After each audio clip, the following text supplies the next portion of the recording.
The European Union has announced the fifth package of sanctions against Russia over the war in Ukraine.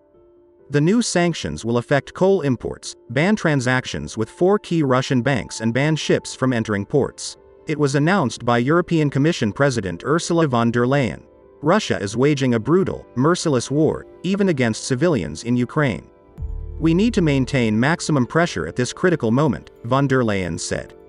The new sanctions include a €4 billion annual ban on coal imports from Russia, a complete ban on transactions with 4 key Russian banks, including VTB, Russia's second-largest bank, a ban on Russian ships entering EU ports, as well as a ban on Russian and Belarusian road carriers, further export bans of €10 billion in crucial areas, advanced semiconductors, machinery, and transport equipment, new bans on imports totaling €5.5 billion, aimed measures, such as a ban on Russian companies participating in EU public procurement and the exclusion of any financial support for Russian public bodies.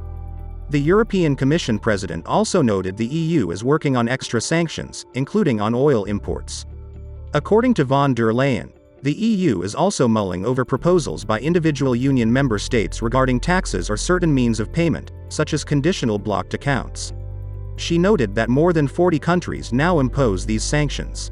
Since Russia recognized the independence of the occupied territories in Donbass and started a full-scale war against Ukraine, the European Union has imposed 4 packages of sanctions against Russia. The first package, imposed even before the invasion, included individual sanctions, restricted access to the EU financial market, and a ban on economic ties with the ORDLO. The second included sanctions against Vladimir Putin, Sergei Lavrov, members of the State Duma, and economic sanctions against many Russian companies and institutions. The third package of sanctions was the largest. It involved banning EU airspace for Russian aircraft, prohibiting transactions with the Russian Central Bank, disconnecting 7 Russian banks from SWIFT, banning Russia Today and Sputnik from broadcasting, and individual and economic sanctions against Belarus.